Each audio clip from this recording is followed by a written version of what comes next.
Bom dia, mais dia maravilhoso nessa terra. Bom dia.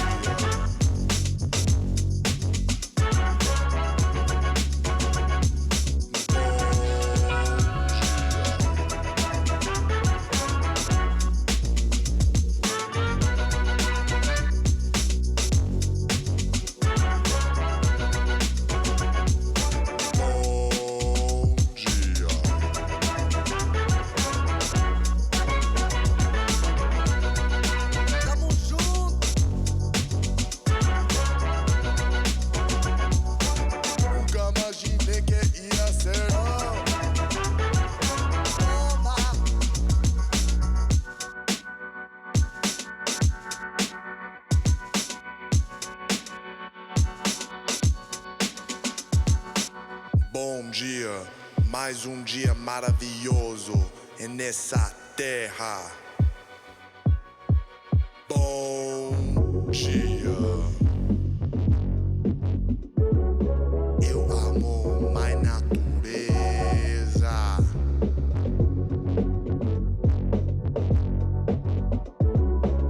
Bom dia.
Mais dia maravilhoso nessa terra.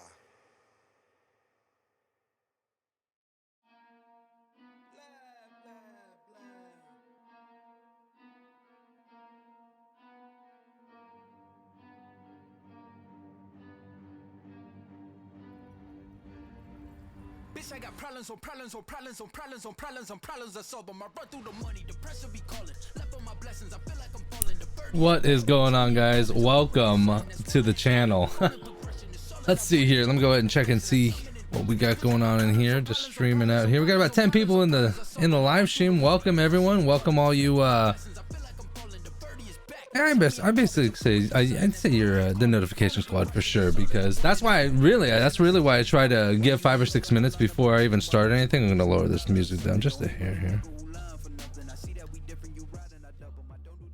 That's why I really try to get the live stream going for about 5 or 6 minutes, just loading, really, just because it takes a few minutes for everyone to get into the live stream, for people to get the notifications, different things of that nature. Plus I take a little bit of time to go ahead and share it to the socials. So welcome everyone, welcome to the Tuesday night live stream. As always, my name is Patrick.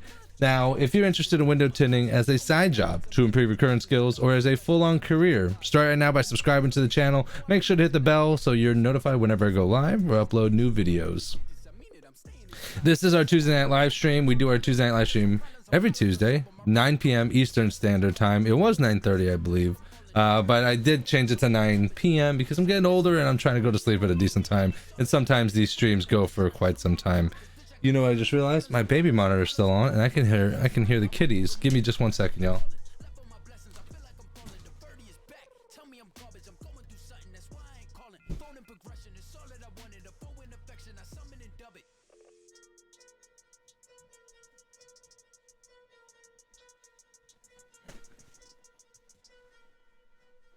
Ow. And I'm back. I had to switch up some music too, because I had nothing but Christmas music in there, so now I'm changing it up. So I don't even know. I just go over the popular albums that I have within Epidemic Sound. So that way I don't get popped for putting any copyright stuff on YouTube. So yeah, like I was saying, welcome to the live stream. Tonight we actually do have a topic. Typically we do a little bit of Q&A, just sitting here talking to each other and just rolling. We probably go through the Facebook groups and kind of pick and choose some questions that were asked throughout the week. But today we actually do have a topic today. Before we do get started too, I do want to let you know that if I seem a little not slower, but like if I seem like I'm really not enthusiastic, that's not the case. I bit the shit out of my tongue this weekend, and it's like right down the full side of my tongue, and it hurts a lot. It hurts to talk, it hurts to eat, it hurts to chew, it hurts to swallow food and water and whatnot. So if I don't seem like I'm very loud or I'm very moving, it's just because my mouth is pretty much hurting. So I just kind of want to let you guys know what was going on. But yeah, so let's see who we got in here. We got Tint Pros in the house, Tint Conditions, Tay, what's going on? What's up, man? What's going on? Tint Tech from Connecticut, hello, what's going on? Mendez, welcome to the live stream. Everyone else, welcome 1,000 welcomes. Some new subscribers over the last 24 hours. Brendan Shackford, Ceramic Pro Colorado Springs, CJ Ackerman, Colby Burns, and Serge Istrati. Welcome to the channel, guys. Welcome.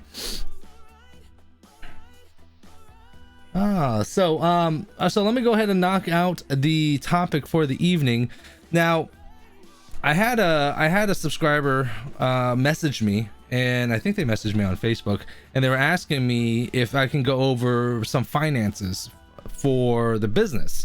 And I said, listen, I can do a finance video. I've done them before. The problem is the finances are very subjective. So like everything changes. Like my situation could be, and most likely is, completely different from your situation, and so forth and so forth and so forth.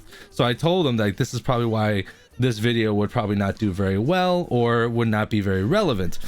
And he kind of not talked me into it, but he pretty much said, listen, I totally understand, but if you can give your viewpoints on your numbers, how you would break things down, and then I could just associate my numbers and break those down within those and make it my own. So that's kind of the path that we're going to be going for this afternoon or this evening's topic, and we're kind of go there. Like I said, I'm going to go as if I'm going to give you the numbers and how I would break things down if this was my shop and I was working in a particular area, and we'll kind of go from there, and you guys can kind of pop in your own numbers and come up with your own numbers. So what's up, Mike Powell in the house? What's up, brother? What's up? Yeah, I was a little late to the Tint Wisdom this afternoon or this evening. I totally missed it tonight. I never miss them, but I missed it tonight. I was you see this new chair? Oh, thank God.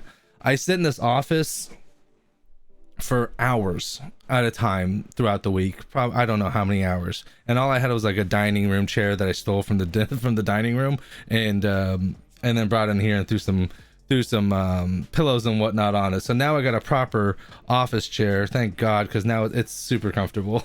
I can actually sit back and just relax and chill for a second. And yeah, before it was like a wooden thing that was like shoved up my back. Didn't feel very good. What's up, Tint Wiz in the house? Just like I was saying, yeah.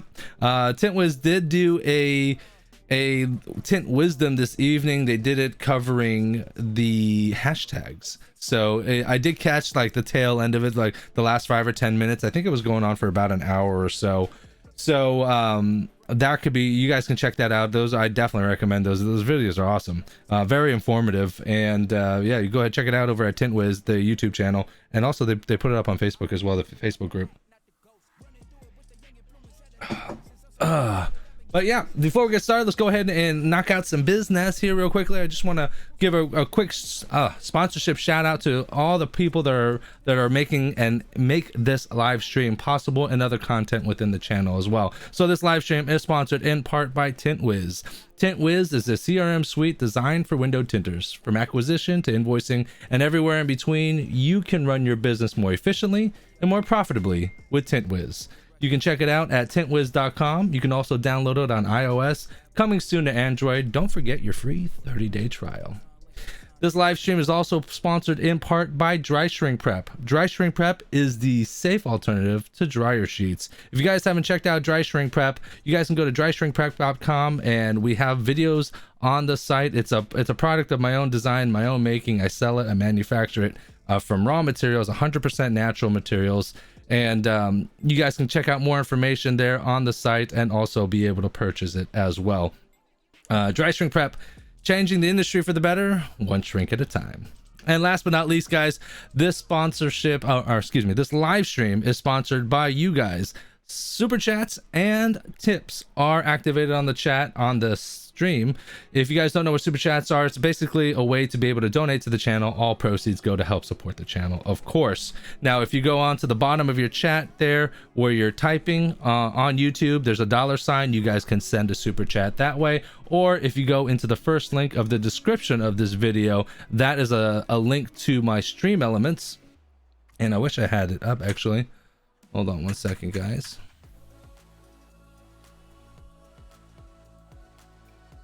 I'm gonna pop something up here for you.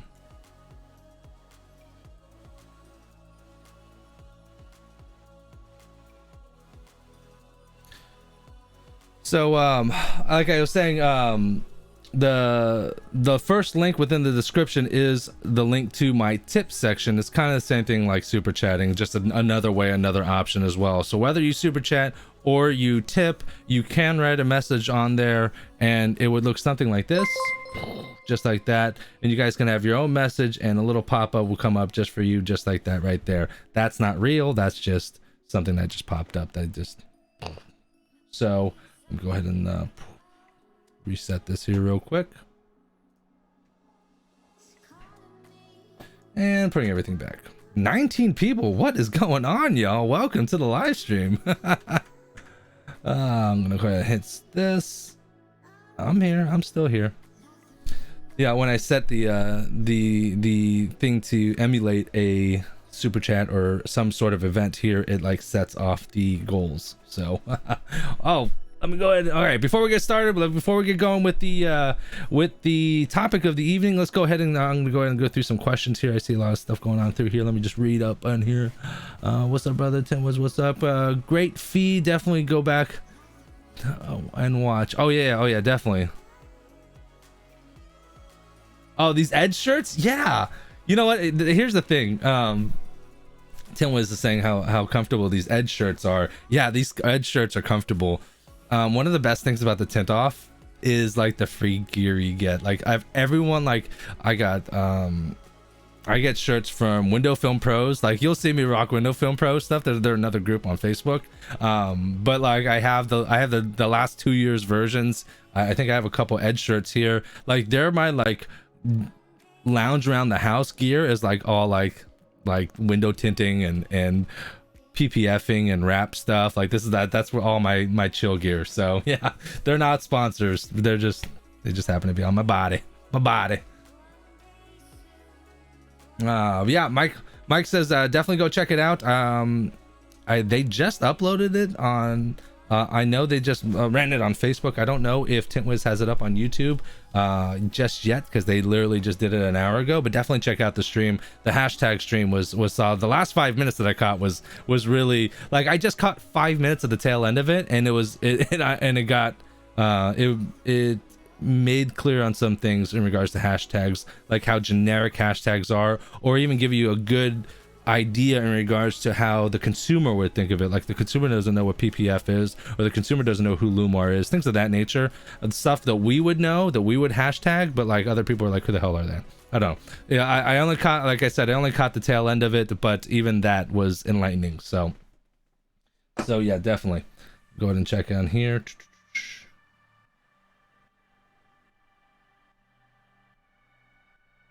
Ring or Tinters insurance. Is there a Tinters insurance y'all use? I also tried I also tried Tint Wiz, looked way too complicated to use. Maybe I wasn't doing it right. Joshua Miller, I definitely understand where you're coming from in regards to it. If you're not used to a CRM suite, when I first dove into it, I was not, it's very overwhelming. When you first log in and you first do it, there is a tutorial that goes through it and goes through how to work the certain sections and work the invoicing or inputting customers. So there is a lot of information, and it could be a little bit of information overload when you first start. But I promise you, if you just grind it out and stick with it, it is a lot. It's pretty intuitive. And at the very beginning, you actually get a pretty detailed tutorial on how to do things. They go one by one, section by section. Now, I did suggest to them, because once it does it once, you never see it again, that tutorial again. So I did suggest that they maybe, if they could find a way to maybe tweak and turn those tutorials back on, or you can toggle them on and off. That way, if you go to a section that you kind of don't remember how to work, or you don't really remember the tutorial, you can turn it back on and do a quick, a quick reminder on how to do it. So I know it might seem a little overwhelming, but yeah, I mean, it's a lot of information. This CRM suite can do pretty much damn near everything except for process payments. So it should have a lot in there. You'd be probably more worried if it only had one or two things in there, right? So my suggestion is to stick with it. Call customer service. They're totally cool, and they're quick and easy, and they're super helpful. So. Oh, there you go. Tint Wiz says we can do a live demo together and show you around. We also have a lot of live videos on our YouTube channel. Absolutely. There you go. There you go. Like I said three things, and they're already all over it. So I mean, they really are great. So try it out. Don't get overwhelmed. Okay, so let's talk about some of the things that I was going to talk about this evening about the finances, and I've already explained that we're going to be talking in regards to like where I would be and how I would come up with my numbers. So my first step would be to determine my price point. And how am I going to do this? And you know what? We're going to throw, I don't know if Matt's watching this. It would be awesome if he is watching this. But let me go ahead and let me switch this over to here real quickly. So let's do a little, I don't know if you guys ever watched Devin Nash, but I'm going to steal a little Devin Nash from him. So first thing that we're going to talk about is how to determine your price point. Okay, so when I'm thinking about determining my price point, the way that I would start is obviously I want to start with, I want to compare oranges to oranges and apples to apples, right? So first thing I would do is I would call every tint shop probably within a 10 to 20 mile radius, 10 to 20 miles around. Okay, so what you're gonna do is you want to call every tint shop within the next probably 10 to 15 miles, maybe 20 miles. It doesn't matter really. The bigger demographic you get, the bigger sample you get, the better it's gonna be. And I would call every single one and I would ask them, how much do you charge for a 4-door sedan? Now, some shops are going to have good, better, best, right? So you want to keep it the same. Either ask for all ceramics or ask for all, I'd probably say standardize, right? Just standardize, because if they have dyed films, they have maybe hybrid films, metallized films, ceramic films. So you don't want to mix the two. You want to keep it all the same always, right? So probably just ask for a standard dyed film and for like a 4-door sedan. Okay, and ask that same question throughout the entirety of your calls. So afterwards, after you're done, you're going to get 10 to 20 miles. It depends on where you live. You can get 5 to 10 to 15 to 20 to 30 shops in your area. I know just in the city next to me, Clearwater, which is literally a 2-minute drive, there's 27 shops just like up and down the main strip. It's a lot of shops, right? So it is what it is. But so basically what you want to do is every time you call them, you get the price point of your dyed film and how much you charge for them. And you're going to start getting numbers. You're going to get 150, you're going to get 175, 180, 100, blah, blah, blah, blah, blah, blah, blah, blah, blah. And I do this for a reason. I do this because I want to try to determine the price point that is the average within the area. Okay, like in Miami area, there's a $99 tint shop on every corner. If I tried to go into the Miami market and try to sell tint at $225, $180, I'll get laughed out, right? So you can't do that. I can't. That's one thing. You have to work within the market that you're trying to work within, right? You can't go too crazy high. You can't go too crazy low, because either no one's going to come to you or no one's going to come to you. So doing this will determine an average price point for window tinting for that, the 4-door sedan. That's probably what I want to do. So let's just say that the 4-door sedan is going to cost you about 100 and let's say the average, you average those numbers. If you guys don't know how to average, you just, let's say you took 10 quotes, right? You add them all together, all the prices that you got, all 10 together, and then you divide them by the amount of you got. So like you divide them by 10. So if you have 10 prices, you add all 10 prices together, and then you divide by 10, and that'll give you the average price point for all of them. And that's roughly a good number to start with where you should be. You should be right within that area. I know that some people say that an article that I read a long time ago said that you should be with about 80% of the top tier. You don't want to be 100%. You don't want to be the most expensive cat in the area, but you want to be at that top like 80 percentile. And reason being is that if you're at the 100%, if you're the highest point possible, then you'll end up losing people, because they're going to go to a place that has the same quality, just a better price point, right? And then if you go a little bit lower than that, you're going to start getting people that you really don't want. Me, for example, I would rather work with cars that are like 1 to 5 years old, and I would like to stay no more than $100,000, $120,000 per car. Once I start getting into like Lamborghinis, cars that are costing $250,000, like Rolls Royce, things of that nature, the risk goes up a little too high for me. Now if I break something on that car, the repair is going to cost way more than I got paid to tint that car. So it's not worth it for me on that aspect. And also on the other side of the spectrum, I don't want to work with older cars, because older cars break, older cars are dirtier, older cars take longer to tint, and I want to do quality, but I also don't want to be breaking my back to earn a paycheck. So that's why I put it there. But again, whatever these are things that you want to keep in mind. What kind of shop do you want to run? Do you want, I know people that run $100 tint shops that make over $100,000 a year, right? Because if you're charging $100 per job, you're gonna get booked every day. I mean, but you're gonna end up getting not the best cars, not the best people. You're looking for people that are the bottom barrel scrapers. They just want to get the best deal. They're probably gonna try to bust you down even further. Oh, can you do it for 75? Can you do it for 80? Can I get a little bit of a deal? I mean, there's all kinds of stuff that's gonna happen. That's why I don't like going down to that price point. So once I find out my price point, let's just say it's about $150 for a sedan. Let's just say that is that. Usually for a sedan, you're gonna get anywhere between 30 to 33 square feet on a piece of on a car. So that's how much square foot you're gonna use to tint a car. So let's just say a worst case scenario, you're at 33 square feet and you're charging $150.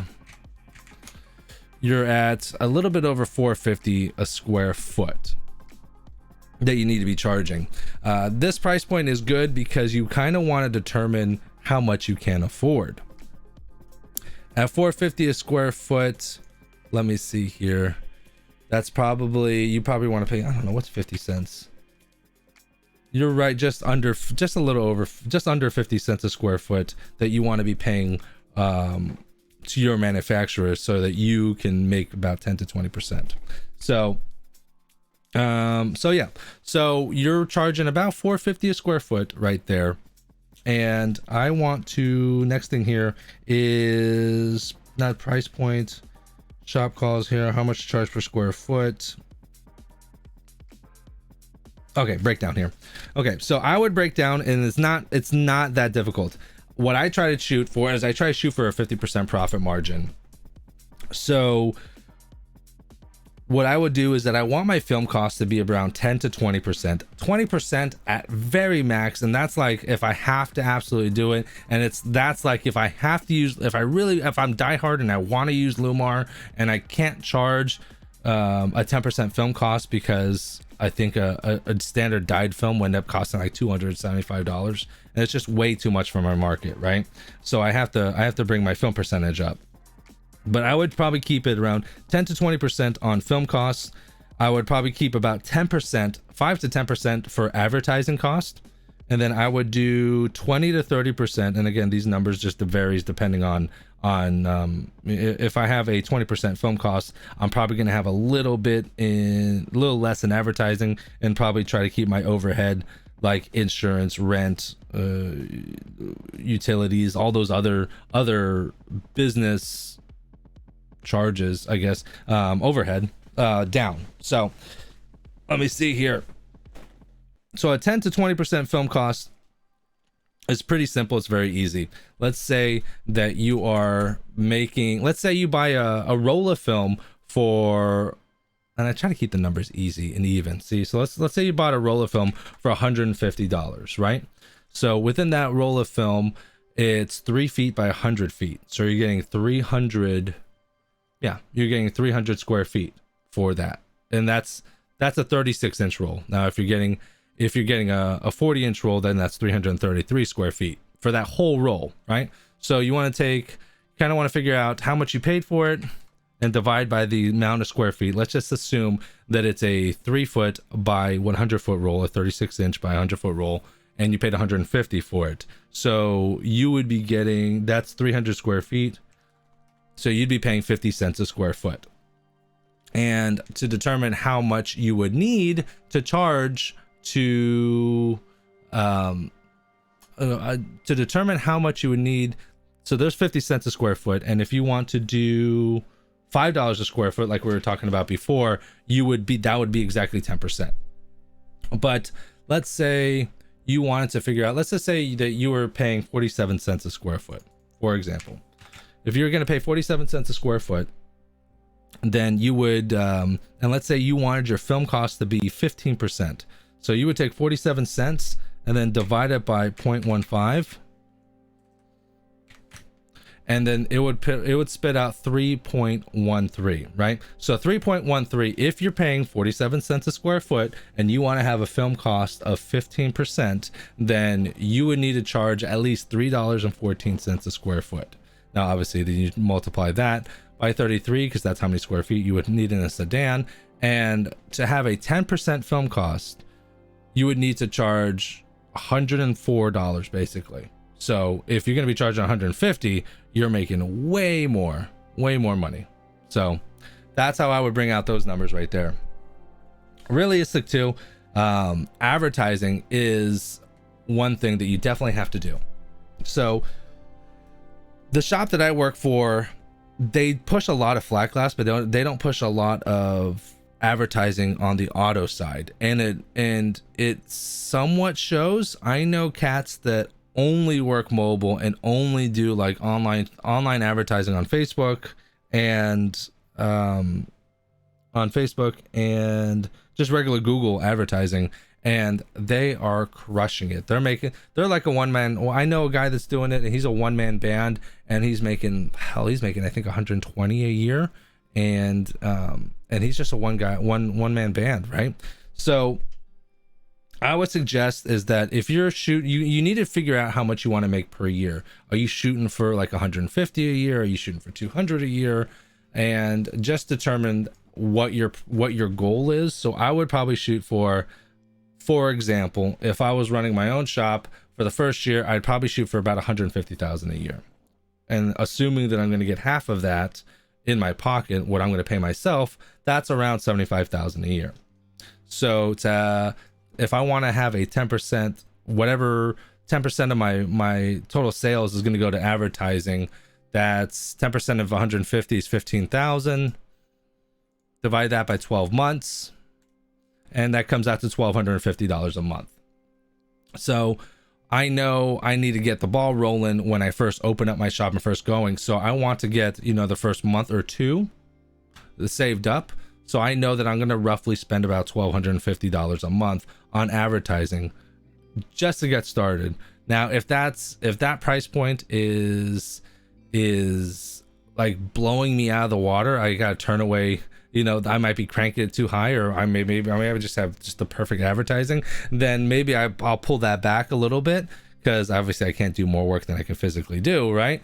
And then, but if it's getting me 50% full and it's not getting me all the not getting me the clientele that I need, then obviously I need to increase the advertising so that I can fill my time. And those types of things I just adjust on the fly, you know, depending on how business is going. Also keep in mind as well, you're probably going to be dead during the winter time. I know shops, hell, even this summer, even this winter, I went and called because the shop that I work for was closed for a week, and I went and called every tint shop in the area, because number one, I didn't want to be bored for a week, and I like tinting, so I'm like, maybe I'll go find another shop to tint at. So I went and called every other tint shop in the area and asked them, said, hey, here's my situation. The shop I work for is closing for a week. I'm looking for a place to work. Just for a week, you know, all you need to do is send me cars and I can knock them out an hour and a half, 2 hours, no problem. And every single shop that I called, even the busy shops, the ones that have like 300, 400, 500 reviews on like Google and whatnot, they all told me they were dead. They all told me that there was no business. So I don't know. I was thinking that like maybe it's our shop and it's our fault for not advertising, but apparently it's like everyone hurts during the wintertime. So you have to be aware of that. And that's another thing too that I forgot to mention, is that you have to, the way I think about it is that I have to assume that for like at least 3 months, I'm going to be like dead, right? You might get 1 or 2 cars a day, maybe, but for the most part, you're going to be dead. You want to think is that like springtime, you're going to break even because you're revving up, right? And then the summertime, is your go get it time. That's your money making time. Now coming the fall, you're going to start to slow down a little bit, and then the winter time is going to be a dead time, right? So if you plan ahead that the winter time, the 3 months for winter is going to be dead, and you put your nuts away for the winter, right? So spring and fall, I always assume break even. So if you make more, it's only good for you, right? Plan for the worst, expect the worst, plan for the worst, and then if it's not the worst, that's good because you have more money in your pocket. But I always think spring and fall are break even. Summer's my big money where I'm going to go get it. So I can't be taking days off. I can't be taking breaks. I can't be making excuses. I got to get my money in when the getting's good. And then I just have to assume that the wintertime is going to be dead. A lot of times, a lot of tint shops or a lot of cats that just jump out and get started, you know, the first year or two, they go and they try and they get started around the springtime. The big money comes in during the summertime. They get excited because they're like, oh, my business is booming, I'm excited, I'm new, I'm an overnight success, and they start blowing all their money. They don't put any money back. Fall time slows down a little bit. Winter time, they're dead for like 2 months. You know, they might get 1 car a day, maybe. That's not enough to pay the bills. And then what happens is that they end up having to close up shop because they didn't plan ahead. So that's one thing that I would definitely suggest, is to plan for the winter. If you cannot plan for the winter, then you're pretty much screwed. Kind of a long rant, not the greatest in regards to organization. I try not to like script stuff, because every time I script things, I don't know if you guys have read me like read comments and the chat. I'm like, well, what's up, first timer here? Like, I'm the worst at reading, right? So if I try to script something, then it's just gonna be horrible. I try to just write some points, some talking points down, and then kind of go with it best I can. So I hope that was helpful, guys. If you guys have any questions now, I'll go ahead and start popping some questions. I'll start pulling some questions out of chat and whatnot. It looks like we have about a dozen people still watching us here. not the best of not the best of either not the best of topics, or I just didn't really go over them very well. So if I made it all confusing, I'm sorry. If you guys understood it, awesome. Sorry guys, not everyone could be out of the park, right? Not they all can't be home runs, so what can you do, right? Let me see here. Lord almighty.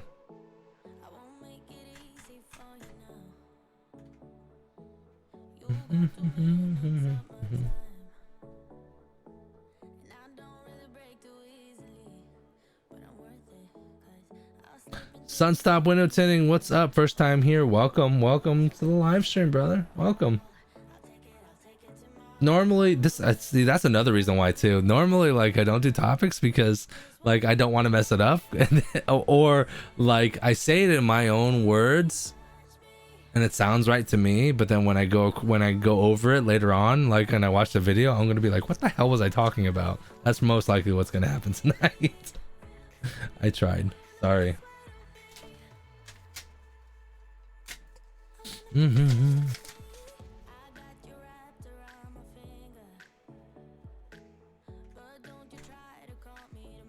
Oh, we can just roll up this way.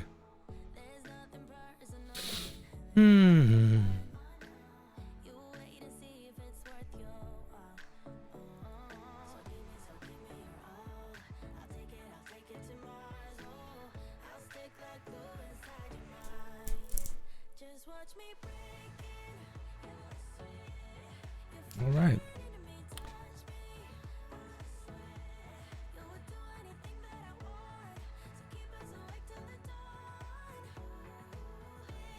We'll go ahead and pop up something here online.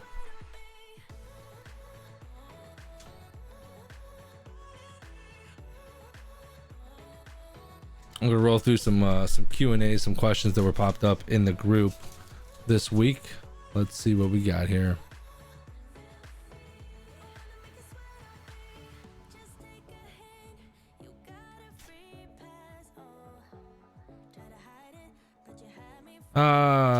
Sunstop window tinting said, where are you located? Tint off 2019. How was that? I'm in Palm Harbor, actually, in Florida, but I work at a shop at Lutz, and I went to the tint off. Yeah, we went to Indianapolis back in, was it October? It was a blast. Every tint off is a blast for me. But I met some really cool people. I met Eric up there from Tint Wiz. You know, I met up Jay and his wife from Tri-Edge. You know, and then my boys over here, Robert and Mike. We all hanging out and just having a really good time. The tint off results weren't the best. It's last second. They ended up not last second. They ended up doing the front window plus the quarter. And they've never done that before. The year before that, they did a back window with the quarter, but like the first round was just the window.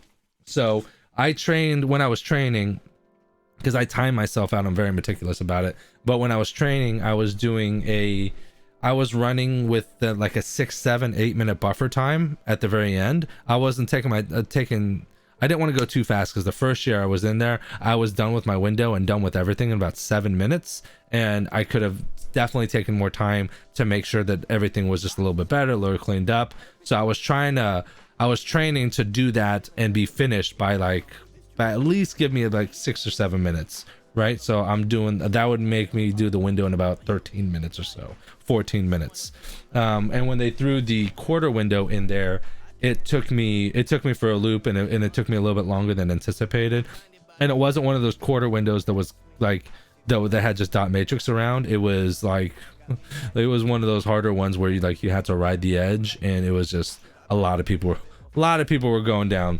Let's just say none of the finalists that made it into the finals the year before made it in the 2019 one. I think maybe one.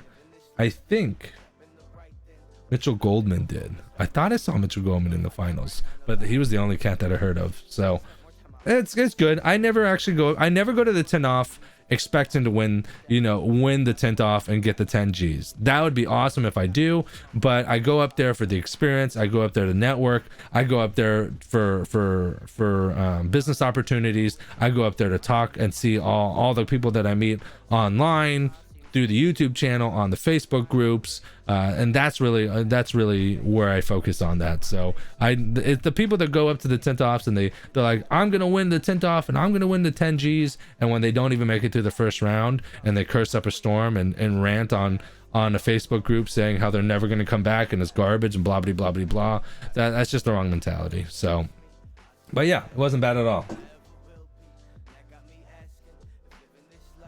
Joshua Miller said, kind of off topic. No, it's not off topic. Any questions you have is good at this point here.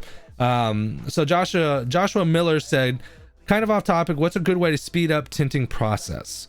And to speed up your process is the only way to do that I know how to do it, is that you have to do the process correctly and then do it over and over and over again. Speed is the byproduct of repetition and time. If you repeat something for long enough and your process is the exact same, you will only get faster and faster and faster. The first car I ever did, it took me 6.5 hours to tint. That was 4 windows, two easy quarter windows, and a hatchback back window. So there was no Frankensteining or anything like that. 6.5 hours. That same car today, I can tint within an hour, right? So, but you don't want to think speed. You don't want to think, I'm going to get in here and I'm going to crank this shit out as quickly as I can. You don't want to think that way. What you want to think is that I want to do the best possible installation I can. It don't matter about the time. I want to tint this perfect. I want it clean. I want a clean installation. I want my edges and my gaps to be uniform. I don't want to have any light gaps on any of the windows nor the back window. No creases, no trash, nothing. That's what you want to focus on. And if you can focus on that, you'll get faster and faster and faster and faster. It took me probably 9 months to get comfortable.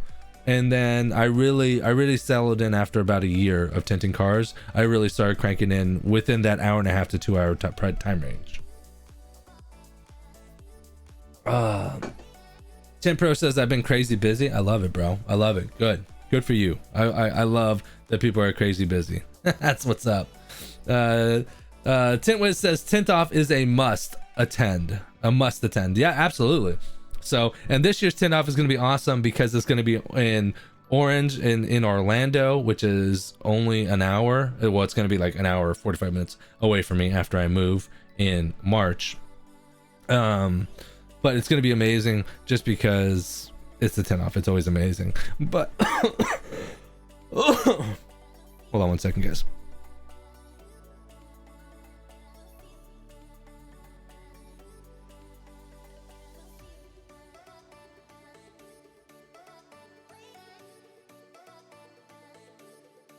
You fixing to be on camera.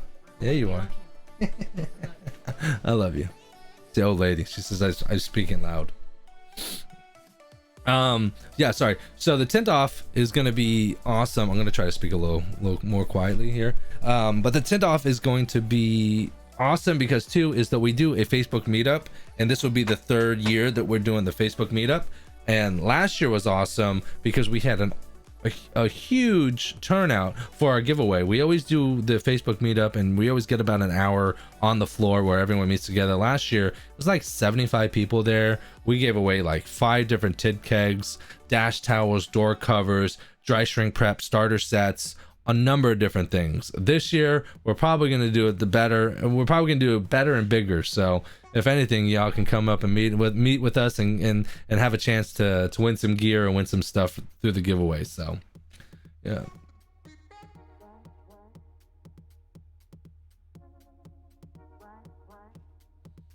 Tint Conditions made a good point here. If you mastered hand cutting, I would take Tint Stuff advice and double cut everything. I can't believe how much faster things go when you don't have to continue walking around the car. Absolutely true.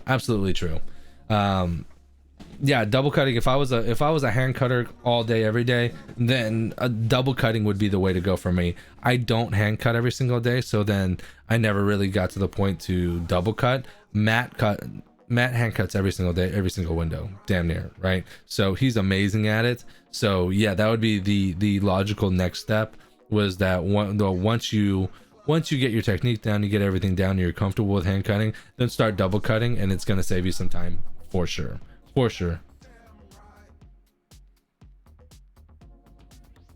Everyone, Joshua Miller asked, which one would you do for double cutting? Would you go liner to liner or film to film? What I would suggest that you go film to film.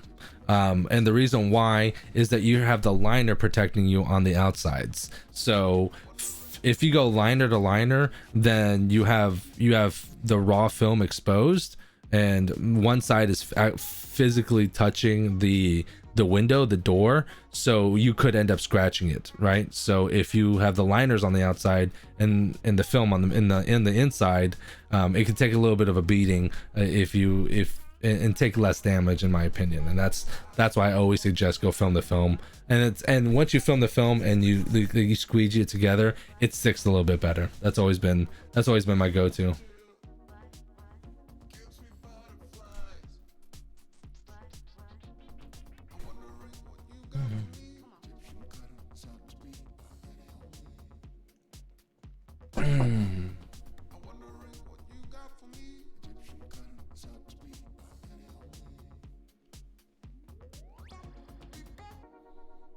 Some of the songs that are in the background are kind of funny because I don't like listen. I'll pick an album and I'll download all of them and then I just play them. Let's just see how it goes. And sometimes it's like, what the hell am I listening to? Joshua Miller. Yeah. See, that's a good thing about coming around here, Miller, because you know, you can get the answers from me and you can get the answers from a bunch of people that are within the chat. We're all about growing and being better. If you're not part of the Facebook group, definitely check it out. Window Tinting Business on Facebook, the Facebook group. We're over plus 5,000 deep, 5142 members. That's a lot of members. So if you have a question, just throw it up on there, baby. You're gonna have a lot of people to help you. And we're all nice people. And if you come across a really shitty person, make sure to add it to the admin, and then I'll go ahead and boot them, because I just boot them. I boot the meanies. Just be nice. Be nice, everyone. Not that hard to be nice.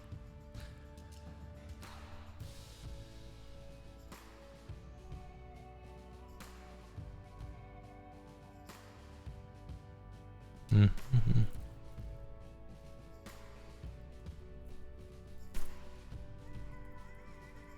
Chef Guy John on the Facebook group Window Tinting Business said, just filed for an LLC. I'm a newbie to tinting but wanted to buy the best tools, looking for recommendations and links if possible. Thanks. I won't go over the links because there's a lot of good distributors out there, but one thing that I did like is I just filed for an LLC. Even though he's a newbie, he's probably one of the smarter guys out there. A lot of people start working under a sole proprietorship, or they start working under like a DBA or doing business as. You want to, especially when you start working on other people's cars, you want, as soon as you can, you want to file for an LLC. That would definitely be my suggestion. Keep in mind, I'm not a financial advisor, so don't take this, you know, if you have questions, go see a CPA. But my opinion is that you definitely need to set up an LLC at least. You don't need an S Corp because you don't have that many employees. You just have you. If you start having more employees, I think an S Corp is more profitable or more beneficial to you as a business when you have like over 50 employees. So an LLC, or a limited liability company, in the event that you do something so horrendously stupid that the client decides to sue you, if you're working as a sole proprietor, under your own social security number or under a DBA, you are personally liable for whatever the business does damage wise. So if you get sued under a DBA, or just working under your name and your social, then they can go after your personal assets, your cars, your houses, your savings, everything else like that. With a limited liability company or an LLC established, they can only go after the assets within the business or within the LLC. So and an LLC, I've done it both ways. I filed myself, which was a pain in the ass, and I've gone through LegalZoom. LegalZoom.com is an awesome place. I think the last LLC I did, it cost me like $250, maybe $350, and LegalZoom took care of everything. They sent all the paperwork necessary. They filed everything. They wrote everything out. They asked me a couple questions. It's super easy. Go to LegalZoom.com, and you can get your shit. You can get your shit lined up, because the last thing you want to do is start a business, especially something small on the side, get sued and lose your ass over it. So Anthony J says, hey Patrick, hey, welcome to the live stream, brother. You just missed the chaos, which was my finances conversation. Ugh, it was not the best, I'll tell you that much right now. Sorry y'all. What's poppin', bruh? Bossman Joe up in the house. Bossman Joe, welcome. Just going over some questions, guys. If you had questions, concerns, shout outs, criticism. You know, it's funny. Now that I've shut up about topics and I've actually started answering questions and talking and just going back to the normal routine, we've popped up like twice as many viewers. So, maybe I'll keep the topics down to a minimum, or keep them very simple, or maybe write more bullet points. I don't know. I guess we'll figure it out. If you guys are just joining us now, we're doing just some Q&A right now at this point. If you guys have any questions, concerns, shout outs, criticisms, then feel free to type them in here. This is the Tuesday night live stream, so we're doing our thing, baby. We're doing our thing.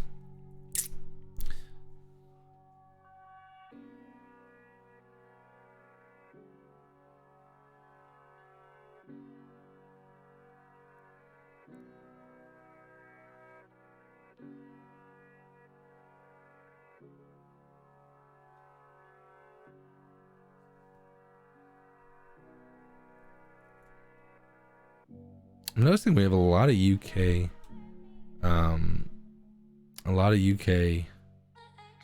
members.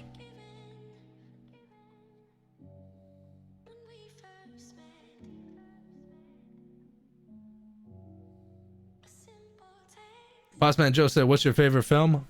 Anyone that wants to, no, I'm just kidding. As of right now, I've worked with Johnson's and I've worked with Lumar, and I did work with Max Pro, and Max Pro is probably the most cost effective, but I found out that pretty sure it was their dyed film, because it had to have been their dyed film. I didn't know anything when I first started, right?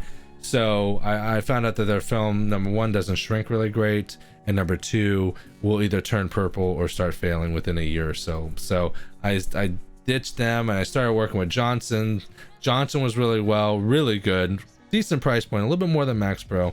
And then when I moved to Florida and switched over to a shop down here, they were using Lumar. Lumar shrinks unbelievably. Lumar is the best shrink I found. They are definitely pricey. The scratch resistant coating is garbage, but besides the price point and the scratch resistant coating, everything else I have no complaints with Lumar. They're just more pricey, and you got to be able to charge accordingly. Anthony J say, do you pay for your own tools or does your shop provide? The shop provides the tools for me. So I am 100% an employee. I am not a subcontractor. I do not go off a commission. I get a set rate per day that I've negotiated. So I am an employee. So they have to provide me the film. They tell me what cars to do, when to do it, how to do it, things of that nature. There is a difference between a subcontractor and an employee. A subcontractor is supposed to supply everything. So if I was getting 30%, I would be technically considered a subcontractor. I can leave whenever the hell I want. I can show up whenever the hell I want. I get a percentage. I've already negotiated a percentage of the cost. I provide the film, I provide the tools, and that's it. That's pretty much a subcontractor. If you're pretty much getting a flat percentage, then yeah. I'm never a commission kind of guy. I would either do commission with a draw, which means that you either either you get 30% or you get a base salary, whichever one's bigger, or I would just negotiate for a consistent weekly salary, which is what I do.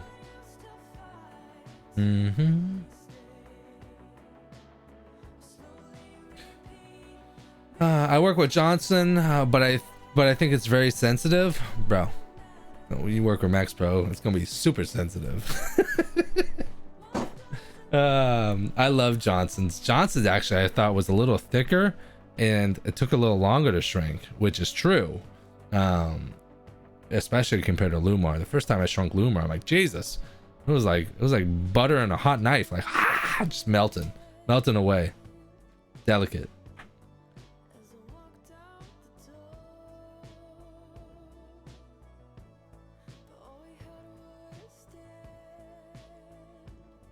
Delicate. Oh, if you think John, Bossman Joe, how long have you been tinting?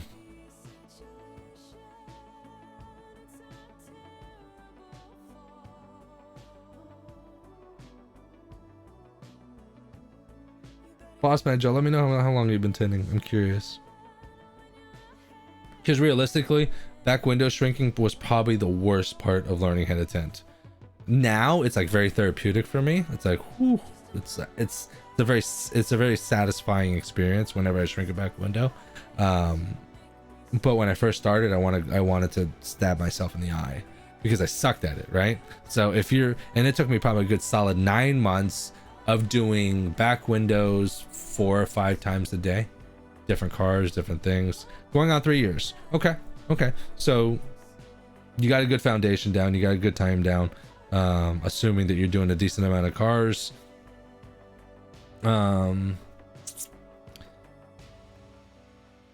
Delicate. It shouldn't be so delicate. Here's my advice. If the film is too delicate, like, I don't know exactly what you're using. I don't know if your heat gun's too high. I don't know if you're going too close to the film with the heat gun.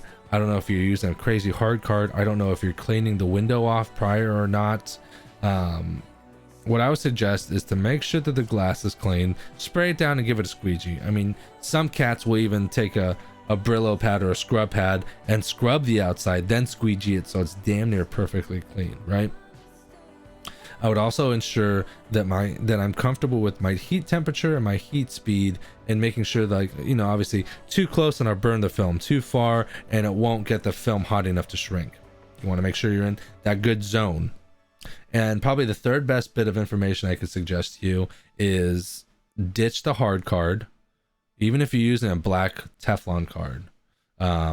Ditch the hard cards, ditch the Bondo cards, get a MacTac. Probably one of the best things for my shrinking game was getting a MacTac. I shrink with 2 different cards. I shrink 90% of the time. I shrink with a MacTac, and I've had the same MacTac for like 3 years. And then I have a black Teflon card, not a Bondo card. Let me see here. Let me see what the difference is.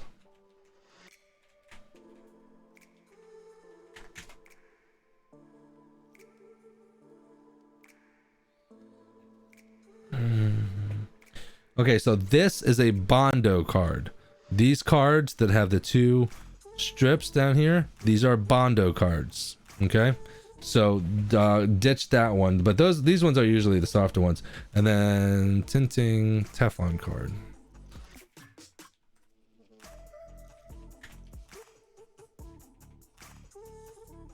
That should be right. Boom. These are Teflon cards. There's a big difference between the 2. I use a Teflon card and I use the black Teflon card. The black Teflon card is more pliable, and I've used the same black Teflon card for years, for at least a year or 2, because they don't go bad, right? I used to use the white ones, but they're so stiff they don't contour with the back window's curve. The black ones do. So I use a Bondo, I use a Teflon card and a MacTac, and those are the 2 that I use. And I always stay with the MacTac, because even if you go over it and you give it a light crease, it's not a hardcore crease. You can most of the time you can just lift the film up, give it a little heat, and work that crease out. But if you're working strictly with just Teflon cards and you go over the film and you crease it, that puppy's in there. You're done. You're game over. Also, if you catch If you catch a piece of sand or something with the Teflon card, you're gonna tear the film. You're done over again. Done. So try it out.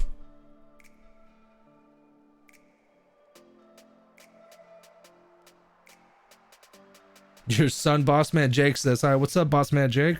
Welcome to the live stream, brother. Anthony J says, do you remove forward rear view mirrors or put a steam? I do not remove. Okay, so it depends. If the Ford is like 10 plus years old, yeah, I would say it's 2020 right now. So I would do a Ford rear view mirror if it's a 2010 or prior. I don't know what it is, and this could just be total speculation, right? But I truly believe, I feel like I'm leaning back. I'm not. Am I too far wide? What do y'all think? I think this is too wide. Should go a little bit lower. Anyways, I feel that the glass that they're putting in Fords are thinner because I've been breaking a lot more. Let me see here. Ford breakaway mirror.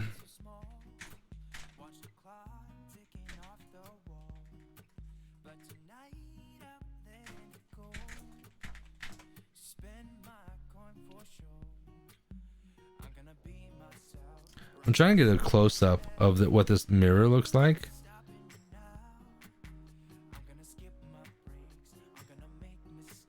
It's not like one of the click ones. It literally has a metal tab that just basically hugs both sides of the bracket, and you should be able to just grab that puppy and yank straight down. And let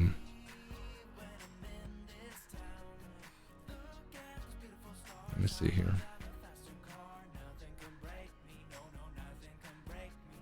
Every rearview mirror should just have the dang screw and be done with it. Make it easy, but no. Okay, you can kind of see it here. Let me see here. So you can kind of see here. You see this band around here?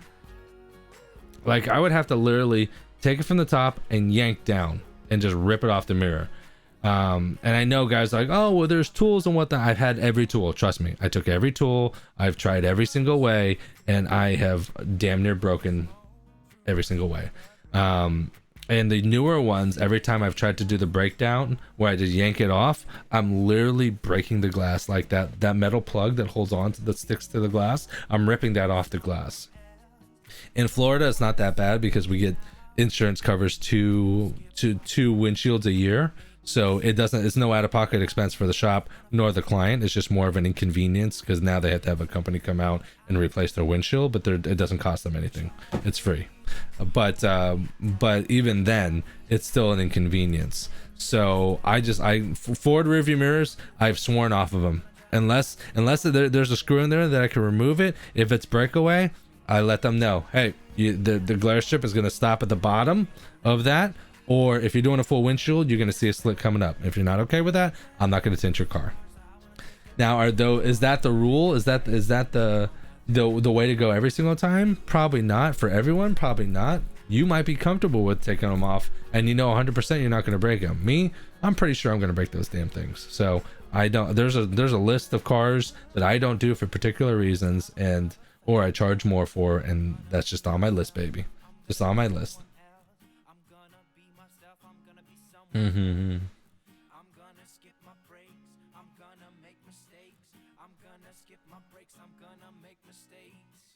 Small small pick on the snap always, and tap upwards 17 and under after the breakaway. Good luck, right? Yeah, I tried to break it. I've just sworn off of them, Mike. Tips on small quarter windows.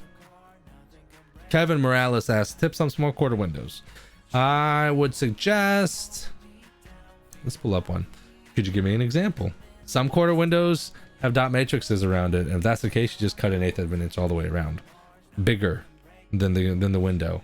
But I would suggest any off the hip tips that I can give for cutting better quarter windows. I would probably say make sure that the window's clean. Make sure you're tacking the film down. That's the most important part. because and don't have crazy excess amounts, because you're weighing it down, and it's just more to get caught on something to pull. Because the hardest part for people for small quarter windows is that they'll cut a pattern, and then when they're cutting, like the last line they're cutting, right, the film shifts on them, and then it's fucked. Like you have to start all over because there's gaps now. So the best suggestion to be is to make sure you clean that window, have less excess going around the entire thing, and tack it down so you know it's not going to shift on you before you start making your cuts. And if you need to, then you can go ahead and 2011 Honda Civic, let's check it out.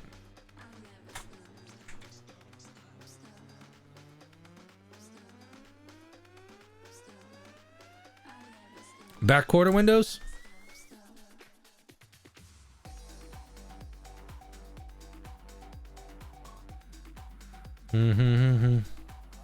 Honda Civic, I need to know if it's good, if it's a 2-door, a 4-door. If it's a 2-door, it's super easy. 4-door, let me see here.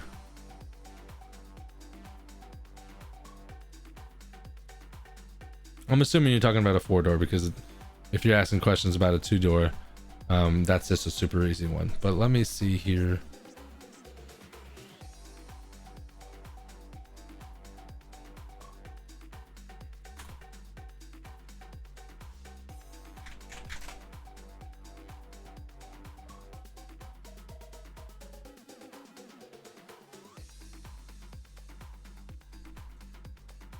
See if I can zoom in here. Okay, so let's just assume that this is the a quarter. It's not, but let's just, I think it is actually.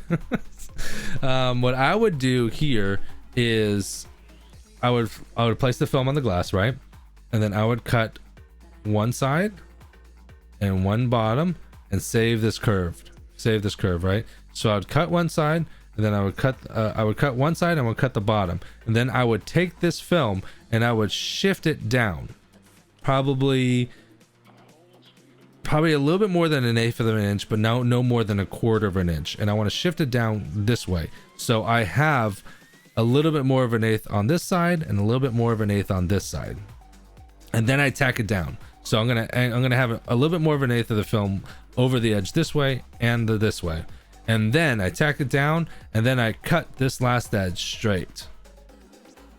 Okay, so now when I untack that film and I shift it back, you're gonna have just less than 1/8 of an inch all the way around. That's the trick with quarter windows, is that you have to have the film slightly bigger than the actual window itself to avoid any gaps, any light gaps. So that's how I would do this quarter window.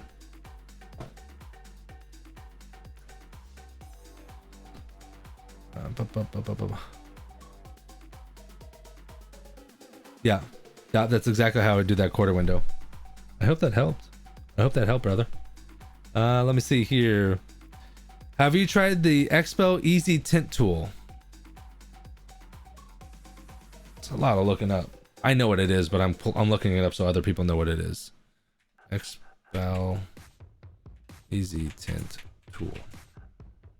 Bum, bum, bum, bum, bum.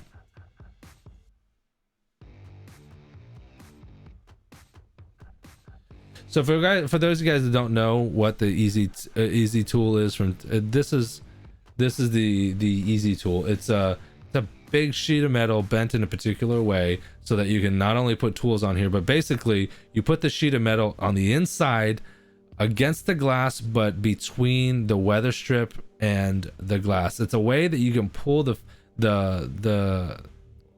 I call it the weather strip or the seal back, and essentially do a bottom load without having to pull the seals or pull the doors.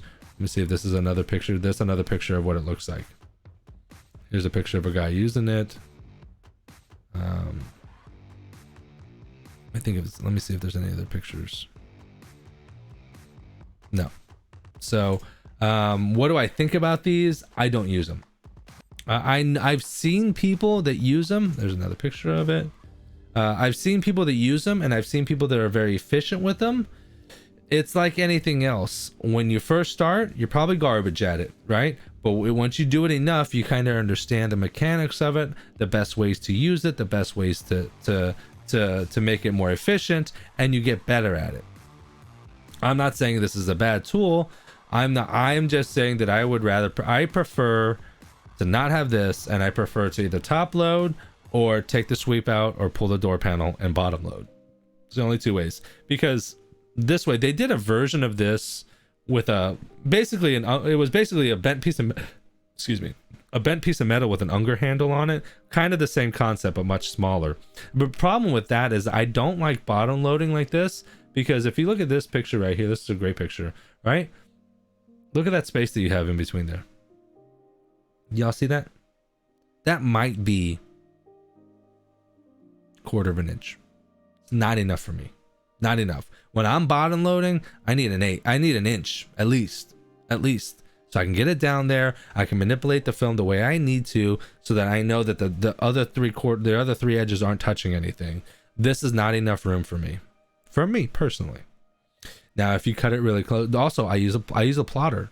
If I'm hand cutting and I cut it really close and my film barely passes the edges, and because I'm hand cutting, I know it is going to be barely past the edges, maybe this wouldn't be that bad. But sometimes with plotter cutting, it's just too big. The film's too big. It's too inconsistent. What's up, yo? 20 people in the live stream. Okay, I'm gonna take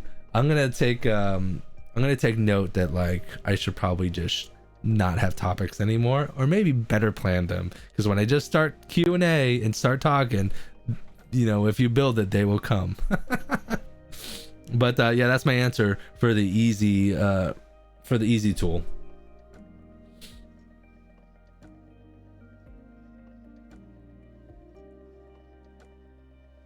Where could I buy titanium tint? Customers asked for it because of the color. I've never heard of titanium tint. So Korea? I don't know. Sorry, I've never heard that, man. I couldn't even tell you. I'm gonna lower my camera down because it's bothering the hell out of me. I'm just too high.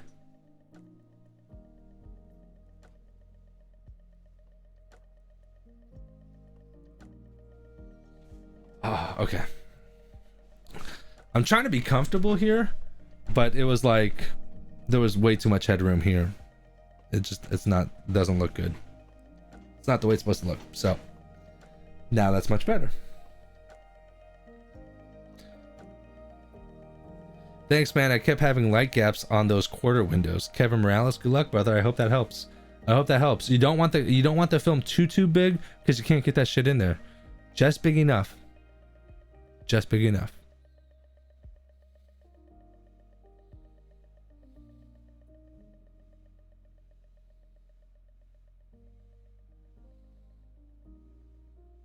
Ceramic tint or metallic. Oh, titanium metallic. Okay. Sputtered. That's an option too. That could be in sputtered though. I think sputtered is for metallized films.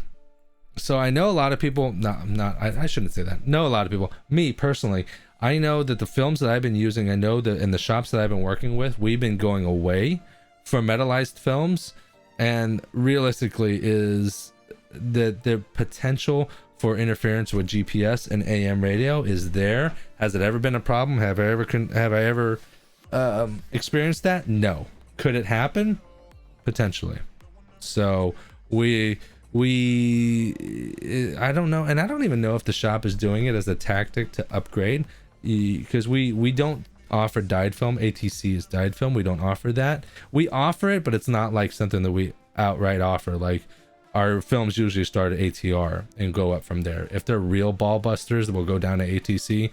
But we start off at ATR. And then we ask, we have ATR, but I think they set it up that way, I think, so that they can go up to at least CTX and say, hey, you can go with ATR. It is our entry level film, but you could have interference with blah, blah, blah, blah, blah, blah, blah. And then it's a stepping stone to get them to upsell. And then when we get them to CTX, the next goal is to get them to Pinnacle, right? So then we start really pressing on for just a little bit more, less than $100. You can get Pinnacle, which is Formula One, which is a better brand, and you have better warranty coverage. Not only do you have factory warranties, which also have no fault warranties as well. So if you scratch it, it's covered, plus it's transferable. Like it's an easy stepping stone. So I don't know if I want to really believe that it has properties that could interfere with your what's the word I'm looking for, with your GPS or your FM or AM radio. I guess it's possible. Mm-hmm.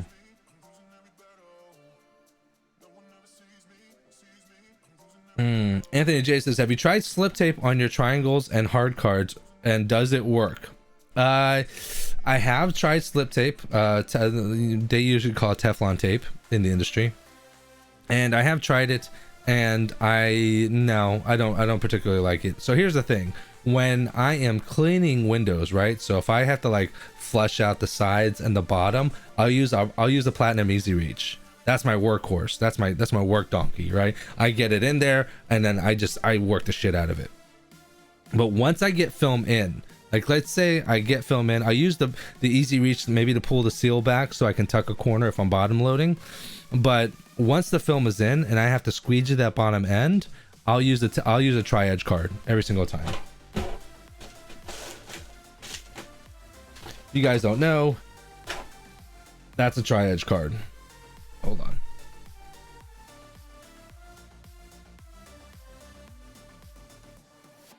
Tri-edge. Focus. Good. All right, so that's a tri-edge card, and a tri-edge card is the only card that I'll use against the film, especially Lumar, because Lumar has their scratch resistant coating is dog shit. I looked at a piece of film once and it got a scratch in it. I was like, oh, that's really fucking sensitive. Real sensitive. And that's how serious it was. So I only use tri-edge cards once the film is in.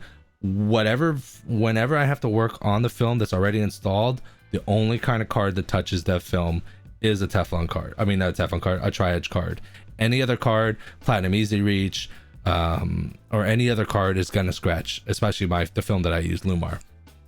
I'll use a little chiseler only if it's like right at the edge, because right behind where the pillar will be, so if I end up marring the film, it's not going to be noticeable. But if it's right in the center or something like that, then I'll use a tri-edge, because if not, I'll scratch the film.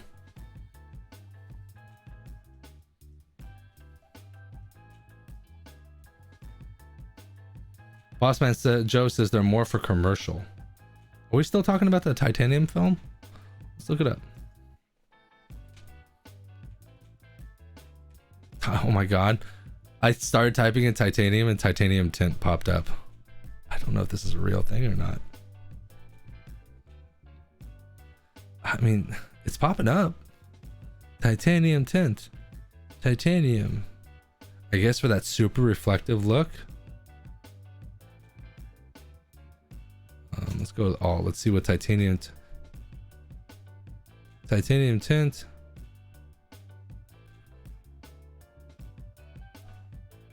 Titanium tint is a tint shop.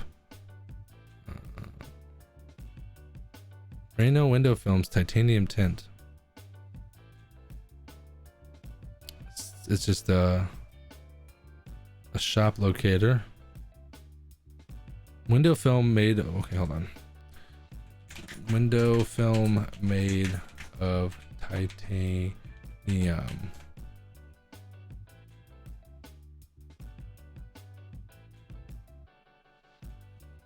Gila has a 36 by 180 inch titanium heat control.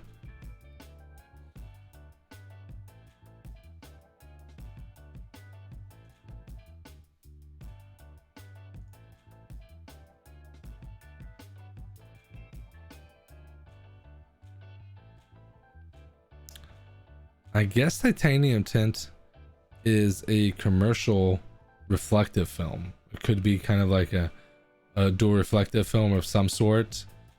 Maybe that's probably why I've never heard of it, because I'm not a flat glass guy. I mean, I can lay flat, no problem, but I'm an auto guy, right? So that, I guess that could be a possibility.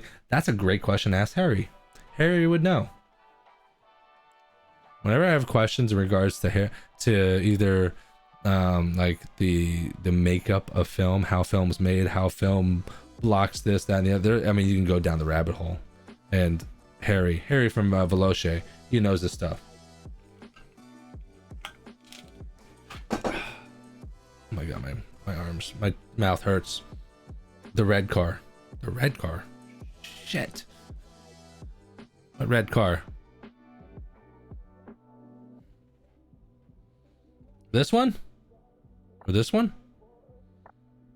I'm assuming this one. This bronze reflective-y type one? Let me know.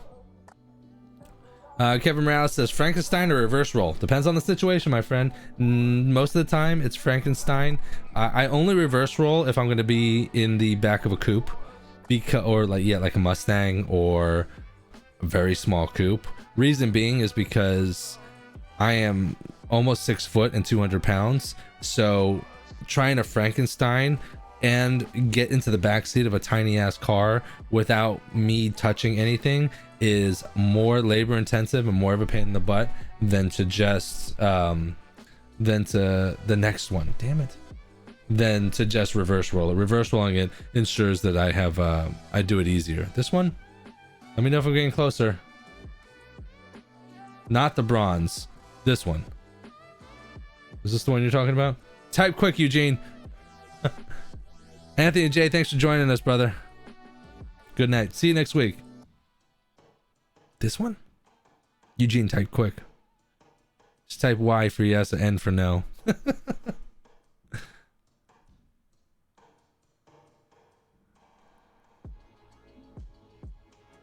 18, 19 people. What's up?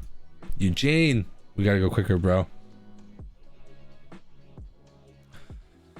All right, guys. Any questions? Any more questions, concerns? Yes. Okay.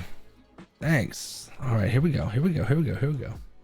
This one, that kind of just looks the same. It looks like a reflective film, like a lightly metallized film.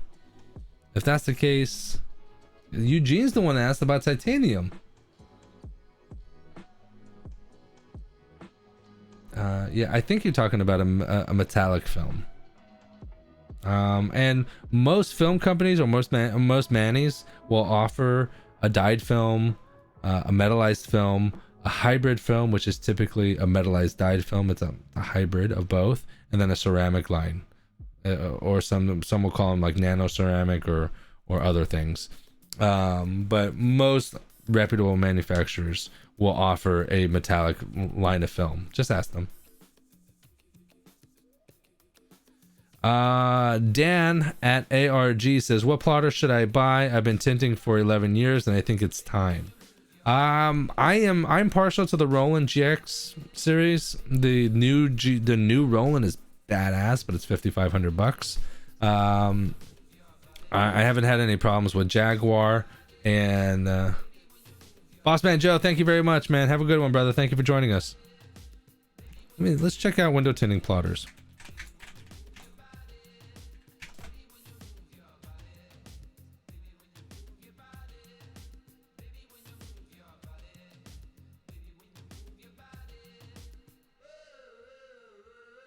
Eugene, no worries, man. No worries.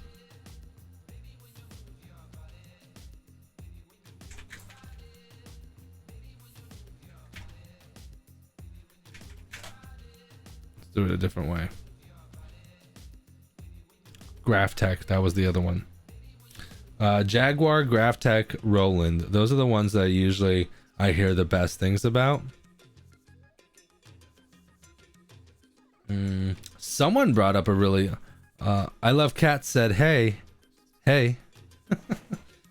someone brought up a really good point about buying a 60-inch roll, a 60-inch plotter versus a standard like 40-inch plotter or 42-inch plotter, because number one, 60, if you had a 60-inch plotter, you can plotter a Tesla Model 3 back window, but you have a lot more option in regards to expansion, especially within commercial residential. If you're going to be doing like decals or graphics, things of that nature, you can future proof yourself, especially if you're going to go into that direction. If you have zero interest in doing big graphics or big decals or things of that nature, then I would stick with a 42-inch plotter. because you can still do custom decals, just smaller versions for cars and whatnot.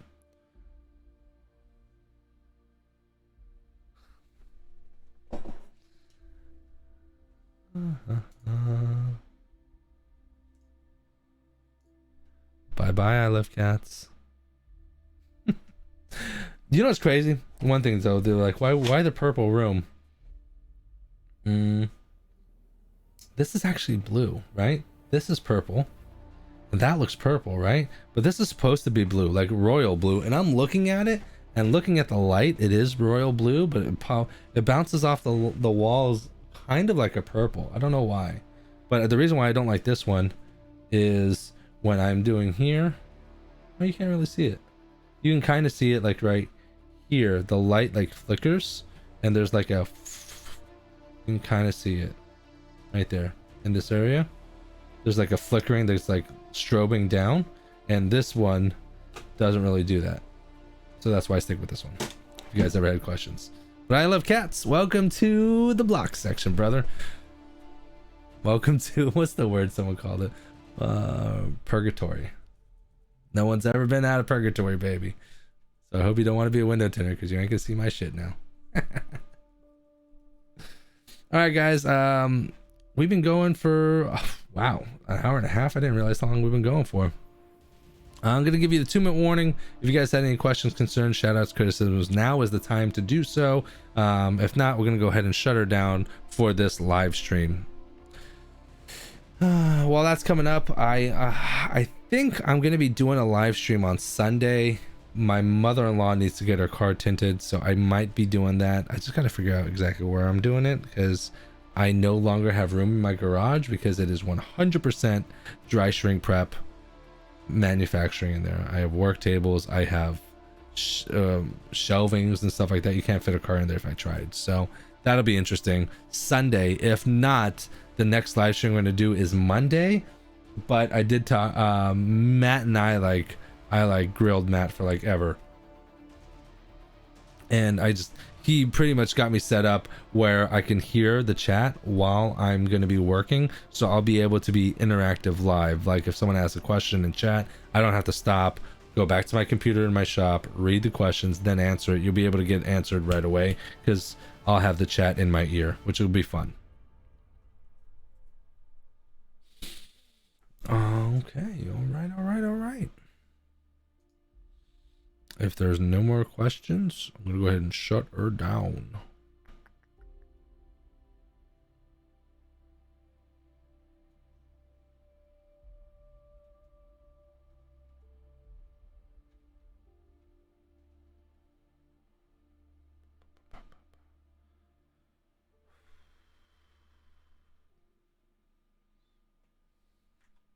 See how people we got in here. 17 people. That's what's up.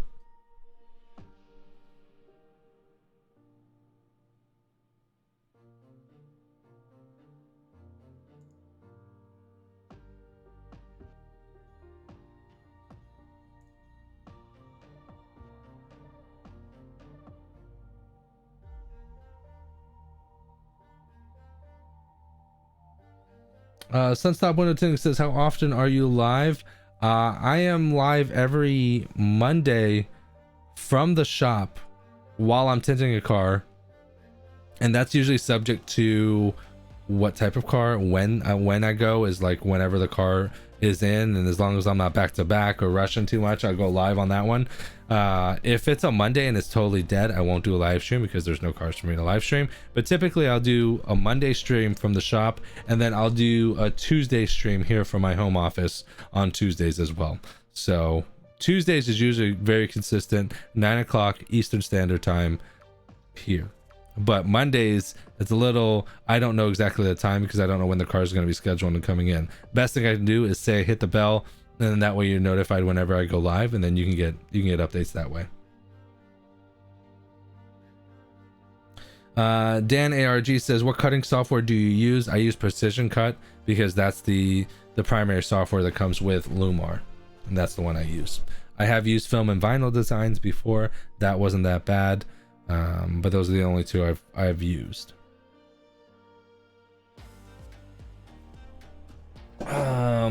COPPA is fucking everyone up. Yeah, if you do child-based content, then COPPA could really damage you, especially like Ryan's Tints or FGTV is another one. I'm curious, like these bigger guys that do like children's content, they're like the bigger guys that have 1 million plus subs already. They've already pretty much got set up. You know, they're going to be missing ad revenue, which still adds up, but they have other streams of revenue that they'll be able to do. But I'm curious how it's going to go in the long run with children's content on YouTube, especially for people that are just starting, because at the end of the day, YouTube makes money through advertising, and if they can't show your videos because the videos aren't monetized, then they can't make money. There's no motivation for YouTube to show a video that's not going to be monetized, that cannot run an ad, that they can't make money off of. So I'm curious where the kids realm will go in the future, but I'm not really too worried about it on this channel because my content is not designed for children, and it never was and never will be, and so it is what it is.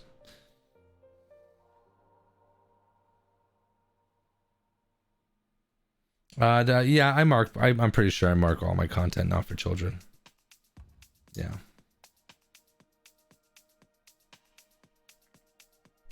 Still people hanging around. Hour and a half.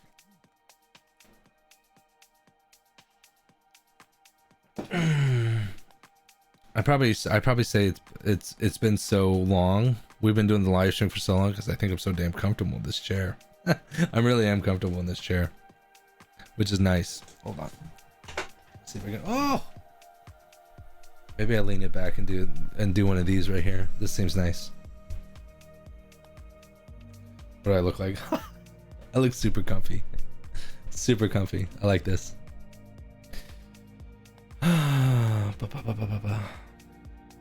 Yeah, usually I don't live stream for an hour and a half, but the first like 30 minutes was pulling teeth about me doing financial talks, which I really wasn't that organized. I'll be honest with you. That was not the best topic, or I could have been better. Lazy boy. You know what? There was a lazy boy, but this chair was more comfortable. The lazy boy that was in the store, I was looking at it and I was like, oh, it's a lazy boy. But like, just to lean back, I'm just like shifting my weight and I'm leaning back and I'm staying leaned back, right? The lazy boy was, oh, I could do that with a lazy boy. This one is taller. This one was like 4 or 5 inches taller in height than the other one, and I need to sit up, especially when I'm gaming. I like to sit up a little bit higher, so that's why I got this chair. So plus this is technically a big and tall chair, so for like bigger people. So I just kind of like to buy bigger, and then that way I'll never break it. How much would you charge for a regular side window on a sedan? Just one window? Probably one window. I'd probably charge minimum $40, $45. Hey Patrick, how long have you been tinting? I'm on my 4th year. I'm going to be starting year number 5, October of 2020. So it hasn't been a very long time, but all I've done is eat, sleep, and breathe window tint. So that's why I'm so good at it. I'm really good at it. But I also do it nonstop. Like I'm a tinter, and then I do window tint videos, and I do window tint live streams like this. Tints from the shop. I train. Like I'm the type of guy that I go big or I go home. Like I'm doing it both feet in, or I'm not doing it at all. So I'm a huge tint nerd.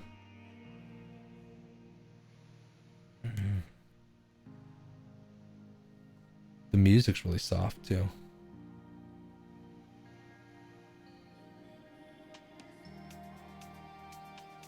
Still gotta take a shower. Like this is for my hair from today. Oh yeah, I could not do this in my old chair. Now oh my gosh. I could chill here and watch a movie though. That's what's up. I'm curious if the questions are different.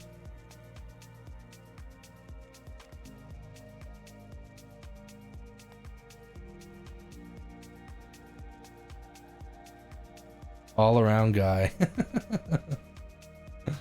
Eugene, I thought you were leaving. I thought you said you were leaving. I know the music is kind of killing me. Hold on, let's see if we can shuffle it. Uh-oh.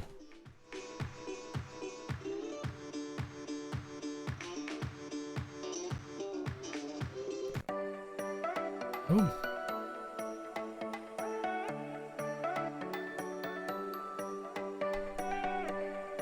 Arturo says, how long did it take for you to get fast at tinting? Speed is a relative term, my friend. Fast to you might not be fast to me. But I know what you're saying. It took me, I would say that you want to be an acceptable time frame, especially if you're going to be trying to work at a shop, would be probably be 2 hours to tint a car. And it probably took me probably a year and a half before I started getting really fast. Not really fast, like to that speed. I'd probably say about a year and a half. And after that, I really cranked it in. And now I can do a car. Most cars I can do in about 45 to an hour and 15. And I know some cats that are like, I need 10 cars a day. And I'm like, you're fucking crazy if you think I'm gonna tint 10 cars a day. Realistically, at an hour and a half, an hour, I might be able to do 7, maybe 8 full cars in a day, maybe. But that's quality. That's every single car looks great. I know cats that knock out a dozen cars a day, and probably 4 or 5 of them look like dog shit. They got shotgun splatter worth of garbage and crap and whatnot, creases here and there.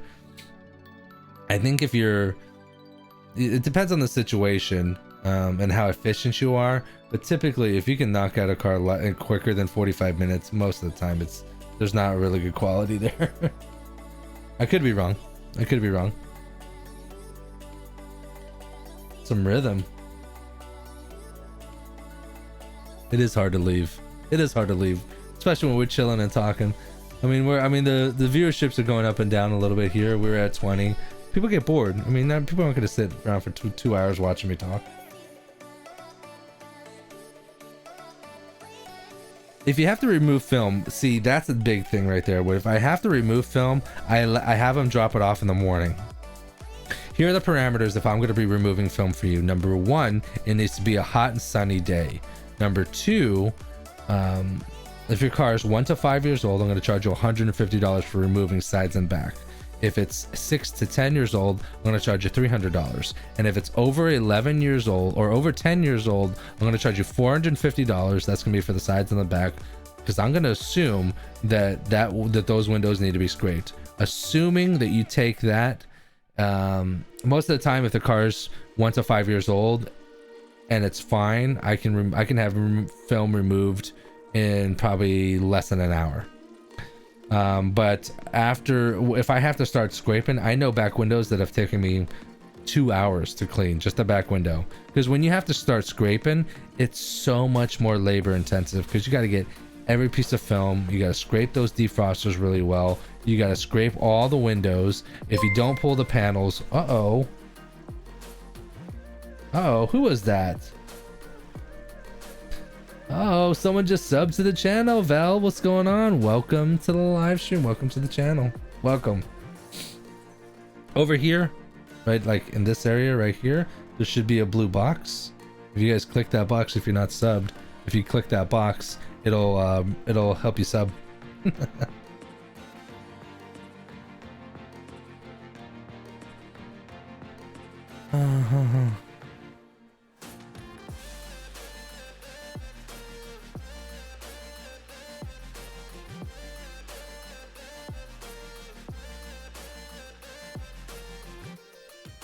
Yeah.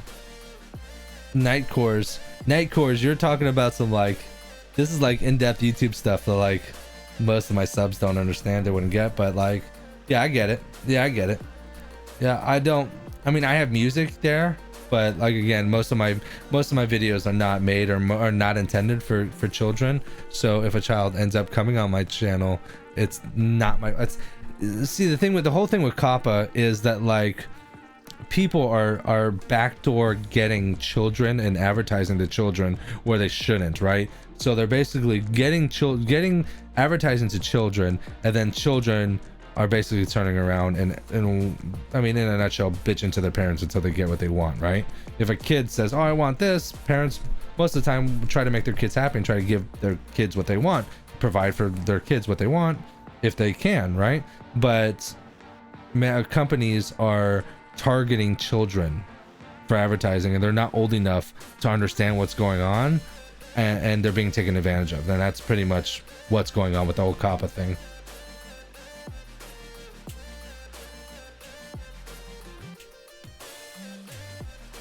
So, dozen people, what's up?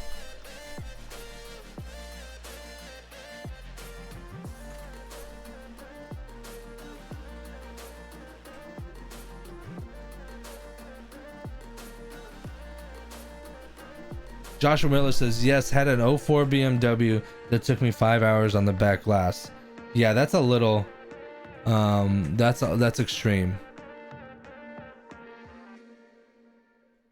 Miller, I would probably suggest the next time, if you have to scrape, I would suggest sweating the back window with a trash bag and some water, just like if you were trying to sweat a back window. But as you pull it down, scrape the window with the blade. It softens up the adhesive and it softens up the film, makes it a lot easier to redo removals on there. Try that. It's hot, it's uncomfortable, but you'll have that whole back window scraped in an hour versus 5 hours.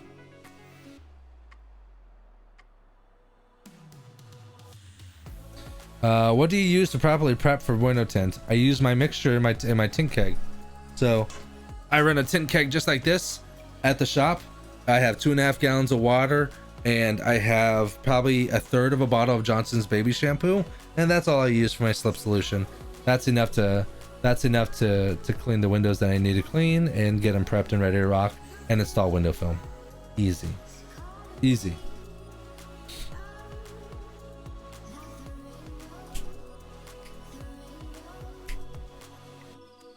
If you guys are interested in not window tinting, but if you're interested, I do gaming, and because I had enough people bitch and moan at me because I was doing gaming on this channel, that I went ahead and switched and got another channel. I set up a whole other channel, and it's Yellow Fever Gaming, so Yellow Fever, one word. And if you guys want to check that out, you guys are more than welcome to go ahead there. It's brand new. I don't have a set schedule. I just game whenever the hell I'm not tinting. So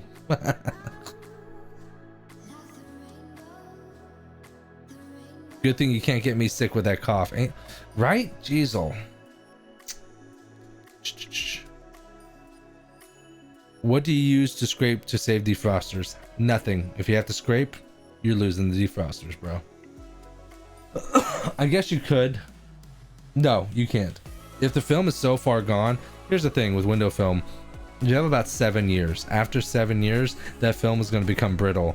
Like a rubber band. At first, a rubber band is pliable, it's stretchy. If you take that same rubber band, put it out in the sun, eventually when you stretch it, it'll just brittle and break apart. Same thing with window film. So when it gets to the point where you have to scrape it, you're scraping it because you can't pull it off in one sheet. So when you scrape it, you're scraping it. There's no way around it. There's no way to save the defrosters.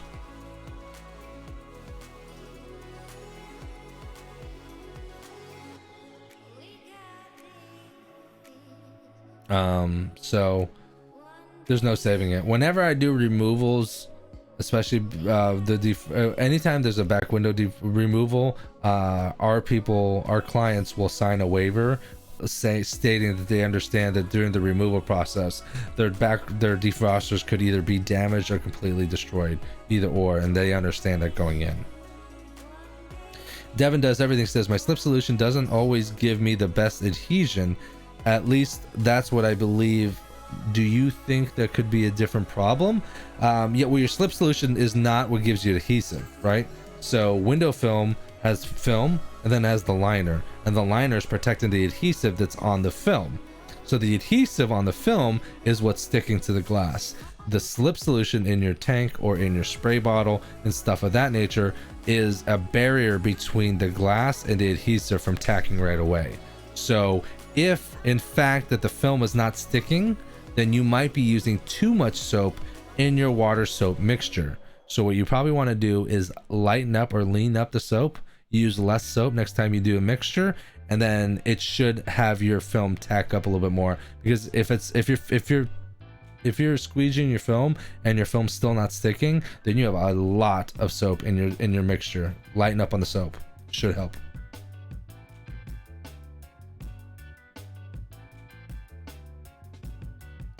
Oh yeah, see, it was 15-year-old tint and saved them. That's why it took 5 hours, and adhesive removal and removal of the rear deck lid. Yeah, see, here's the thing.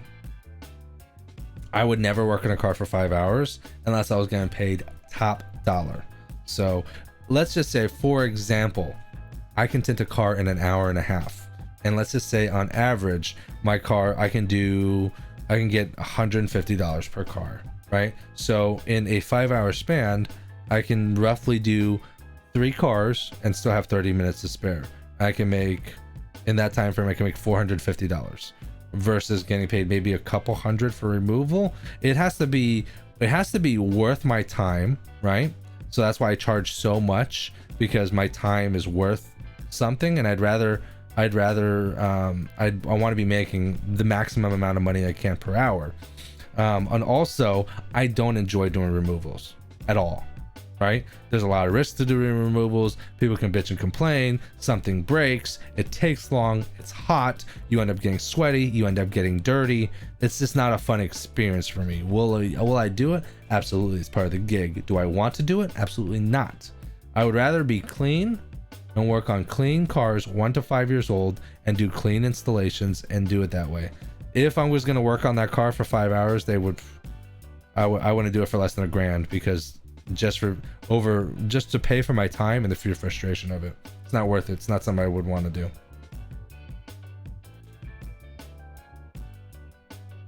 Best advice I've ever heard. That's what's up, baby. That's why the YouTube channel is a thing. Make sure you sub. Devin does everything. I better see a sub thing right here, like right now. Go ahead and do it right now. There's a blue box right there. Should be right there. It's not right there. It should be right here. Click on that puppy and then hit sub, and then you should pop up right here. I'm going to be very disappointed if I don't see this, Devin. Devin does everything. I'm going to check for your sub. Are you a sub? Josh Miller said they paid per hour, was a nice removal fee on the glass. Good. As long as you were getting paid properly, that's what you want to do. That's what you want to do. Devin does everything. I'm still waiting for you to sub. Right here. Right now. I'm going to stop the entire damn stream till you sub. Oh, you already subbed. Good. Thank you. Good. Devin does everything. Needs some serious advice. I work for 4 tint shops right now as an independent contractor.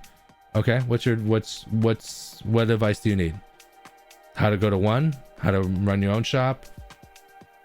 Ask me a question.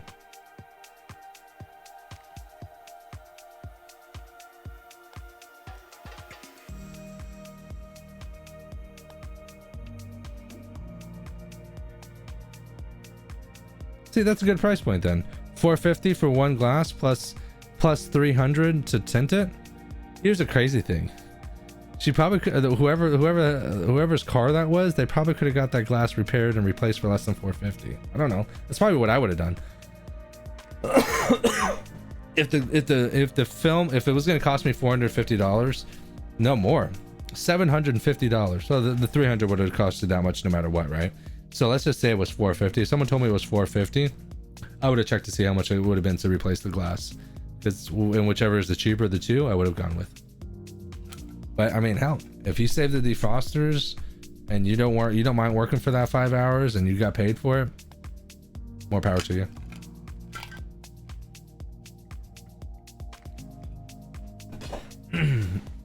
That's the beautiful thing about this industry, man, is that there's 1,000 ways to skin a cat, and in this industry you'll find 1,000 different ways.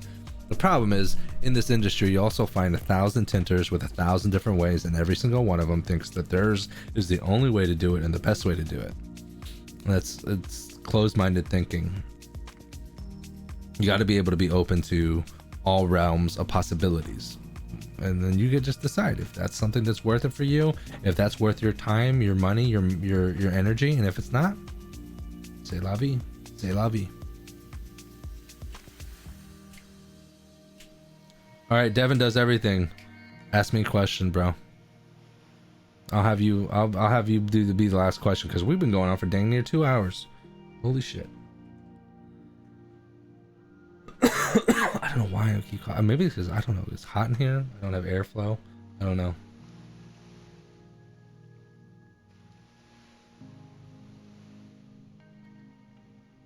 But couldn't wasn't right. I had a, so in Florida, like I said, insurance will cover a windshield if it breaks. You get 1 or 2 a year, no problem. It's just more of an inconvenience than out-of-pocket expenses. And I had a guy who had a very tiny chip in his glass, and he's like, they won't replace it. So I wish they would, but they won't. They really won't. I'm like, I wish that crack was a little bit bigger. I'm like, oh, oops, crack's bigger now, replace it. He's like, oh yes. I guess he just didn't want to do it himself. I don't know.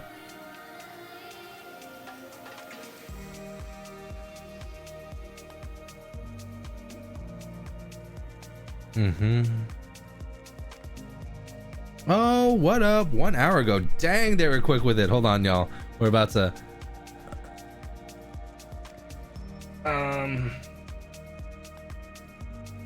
I don't think I'm sick. Both my kids were sick, plus my old lady was sick. So I think I'm just kind of getting like a little residual, but I don't think I'm getting sick. I think for some reason I start coughing at night, and I don't know what that is. But let me see.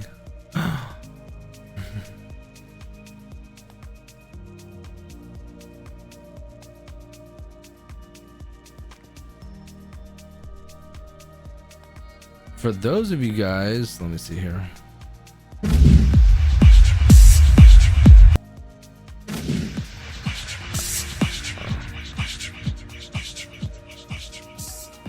Oh no. Oh, I want to hit pause. So Tint Wiz actually got that video up fairly quickly already, which is awesome. So I'm gonna go ahead and add it here.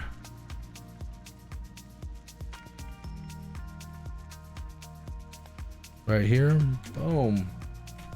So here's the link to the Tint Wiz video that they had this evening, how to use hashtags correctly.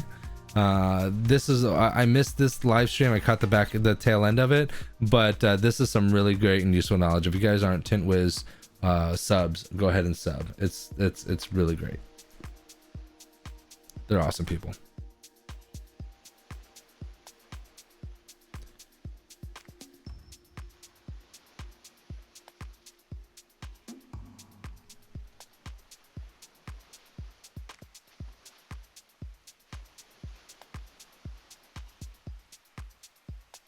All right, y'all. I think 2 hours is my limit. I think so. All right, guys. I'm gonna go ahead and shut her down at this time. For those of you guys that were sticking around, I appreciate it. Thank you very much. If you guys like the content, make sure to give the video a thumbs up. If you're not subbed, make sure to sub, and make sure to hit the bell notification so you're notified whenever I go live. I appreciate you guys. I will be back next week, Tuesday, here 9 p.m. Eastern, or I'll be from the shop on Monday. And between then and there, I might get a video out and upload a video. I may or may not. I got a couple videos I have to edit, but I guess we'll see from there. So thank you very. Oh, never mind. Hold on, Devin. Devin does everything. Had one quick question. I want to answer this one real quick. In pro shops, I get 35%. In dealers, I get a set price of 2 doors and 4 doors, 30 and 60. If I went independent, which should I do? In a pro shop, I get in the pro shop I get 35%. And in dealers, I get 2 doors and 4. It can go either way, right? At the end of the day, you have to figure out which one's going to get you the most money. A tint shop that's giving you 35% of 2 cars a day really isn't anything, right? But if you can do 5 cars in a day and you're getting 35% of that, that's really good money. On the other, the other spectrum, if you can get set price for 2 doors and 4 doors, 30 and 60 bucks, but how many are they giving you? Is it 1 or 2 a day? So I 35%, which one's better? 35% or 60? 35% of $50 is nothing, is less, right? You want to take the more money. So I would probably dig in, check some numbers. What's the average? And you don't want to look at, because everything's seasonal in tint, right? Especially auto, it's very seasonal. So you want to look at year-long numbers, you know, the highs and the lows. How many cars can they guarantee you, or can they give you? You just have to do the math, baby. Do both. See how many cars you can do, and see how many cars they can give you, and they can guarantee give you. And you just gotta do the math and see which one makes more money. It's the only way to figure that one out.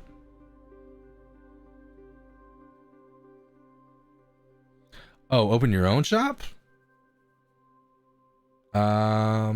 If you can afford it, yeah, I always suggest people to open up their own shop for sure. You're your own boss. You can set your own schedule. Whatever you say goes. But there's a lot of risk, right? You know, if the business fails, I mean, how are you going to pay your bills? How are you going to do this? There's no guarantee in the shop either. There's no guarantee that come wintertime they're not going to boot your ass, right? So life is about risk and reward, and there's 2 types of people. There's go-getters, and there's people that just fall in line. Some tinters are comfortable. Like in my position, I work for another shop.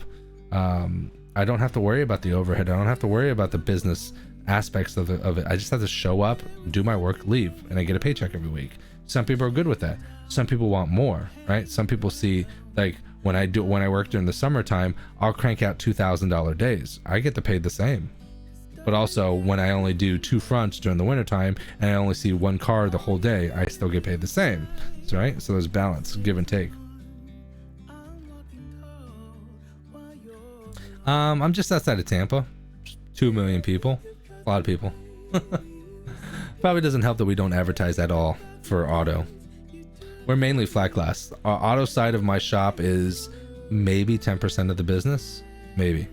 So it's more of a luxury for them. It's more of a client convenience than anything. So if you have the startup capital, and if you're business savvy, if you can just tint cars, but you don't know how to balance the books, if you don't know how to do proper customer service, if you don't know how to do basic advertising, if you don't know how to budget, you need much more than the knowledge of how to tint cars if you're going to open up your own shop. You need to understand that going into it. If you have all those capabilities, then if running your own shop, you can either make more money or make the same money for a lot less effort, or the same effort will make you triple. That's a good one. Well, yeah, winners always suck. I would get set pay. I always start contract when I do a set pay. I see how many cars I can tint. Do you think mobile tint would work? I'm very savvy. I know a guy, Martin. I know a guy who started a tint business, who was in the financial business side, and he started a tint shop. And I don't know. He says he watched me, so I don't know exactly if he started a tint his own mobile business because he watched me and learned a lot from me and moved on. I don't know. I'm not 100% sure. But I do know is that he met me.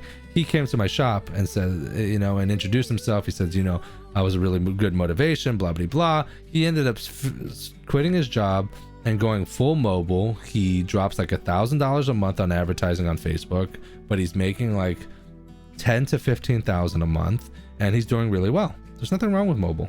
You just have to have the proper startup capital. A lot of people will say, well, mobiles, don't do mobile, get brick and mortar. Here's the thing. Auto tinters don't retire. They start doing flat glass. So guess what? If you ever expect to do, if you're only going to be auto, then maybe get a brick and mortar shop. Maybe, right? But if you're ever going to expand to commercial residential, guess what? You're going to need a rig to be able to get to there, because people aren't bringing their houses and bringing their buildings to you. You got to go to them, right? Guess what that is? That's mobile, right? And there's a shit ton more money in flat glass than there is in auto. So if you're getting a dead time, like during the winter time, is dead, right? So you can diversify. You can do deco on flat. Deco isn't seasonal. You know, there's a number of different things you can do to diversify your business so that you continue to still work with film but still make an income. So a mobile can definitely be a way to go. I know the guy, his name is Martin. He started in his first year. He made 115,000, and he said he did my formula. He did 10% film costs and probably another 5 to 10% in advertising. Kept his overhead within 50% and pocketing half of it. So brands do I use? I would shoot, if I had my own tint shop, I would use Lumar. And the reason why is because Lumar has a badass warranty program, and they'll take care of you. Like you can't go with a cheaper, shittier window film that you know is going to turn purple or fail, because they're just going to give you credit, right? I can't have credit for crappy film. Like Lumar will give me credit for film. I'm going to spend money on Lumar film anyways, so they'll give me credit for it. It doesn't happen very often. I can trust Lumar's brand. 115 mobile. Yeah, 115 mobile. Lumar, Expel, Suntech, Lumar. Suntech is the same thing as 3M, and Expel is the same thing as Global. I'm not 100% sure. I'd probably say Expo or Lumar. Expo might be a little bit cheaper, but I know Lumar, so.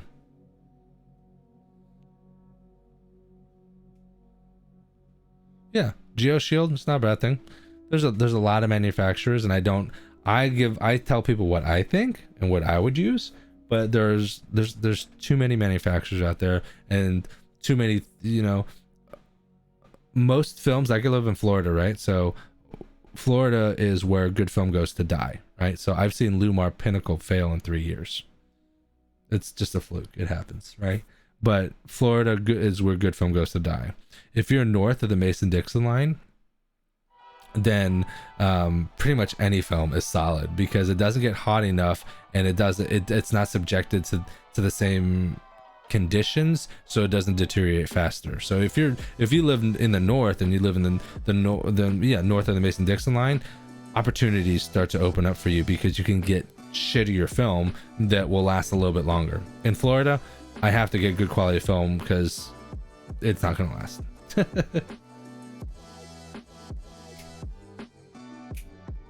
Expo, you use Expo? Joshua Miller. I'm in Louisiana, and he is local to me. Nice. Work together. If y'all work together, that ain't bad. Let's collaborate. Go in together, work together, close a flat glass gig for 10 grand.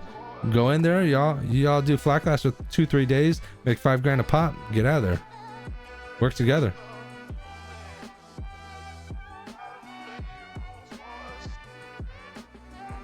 Devin, I'm here every Tuesday, man. Every Tuesday, 9 o'clock, man. You can find me here. You can email me. You can ask me questions on be a part of the Window Tinting Business Facebook group. That's always a good group too. A lot of other people over there with suggestions. It's kind of like How to Become a Millionaire. Remember that show? I might be aging myself a little bit, but that show, How to Become a Millionaire, one of the lifelines was ask the audience, or ask the crowd, and the answers are always in the masses, right? Well, our Facebook group is 5,000 people deep, so if you ask a question, you'll get the right answer. You just got to ask it, and they'll and put it up there. Other people will answer it for you, no problem. These Facebook groups are probably one of the best things to do for learning, especially mine, because I monitor them. People that are nasty and shitty, I just boot them. I don't even play around. So just if you're in there, make sure to play nice, or else you'll catch the boot. All right, guys, that's my time now. I'm gonna go ahead and take a shower and go to bed. But thank you guys for joining. I appreciate it. Y'all have a good one. We'll talk next time.